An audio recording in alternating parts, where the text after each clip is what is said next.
Salam düşünə bilən təbəqə. Birincisi onu deyim ki, bizim informasiya kanalları Davos forumu haqqında çox kiçik bir bucaq altında reportaj hazırlamışdılar. Orada başqa çıxışlar da var idi ki, əhəmiyyət kəsb eləyəcək. Məsələn, Elon Musk'ın çıxışı var idi. Hansı ki, dünyanın ağası olan Amerika Birləşmiş Ştatlarının prezidentinin yaxın dostudur Trump'ın. Və Elon Musk deyirdi ki, 26-cı ilin sonuna kimi insandan ağıllı olan robot yaradılacaq. Yəni, süni intellekt eksponensial qanunla inkişaf eləyir. Və proqnoz vermişdi ki, bunlar Davos forumunda olub hamısı.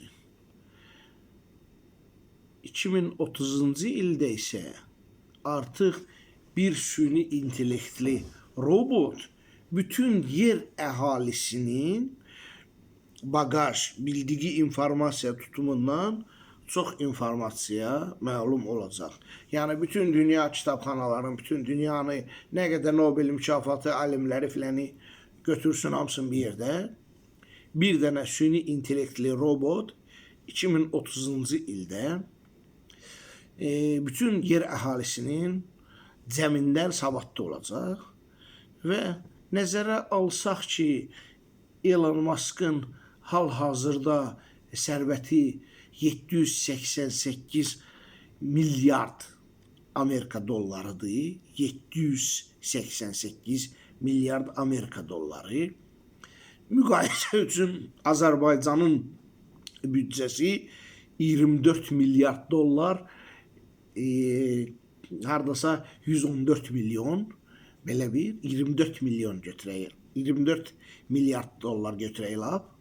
Yəni, Elon Musk öz sərvəti ilə Azərbaycanı 32 il dolandıra bilər, indiki büdcəsi ilə. Yəni, belə bir adam boş yerə söz danışmaz, havaya söz buraxmaz.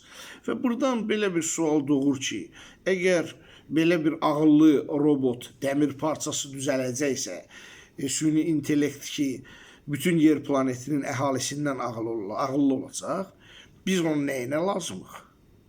İnsanlar onun nəyinə lazımdır?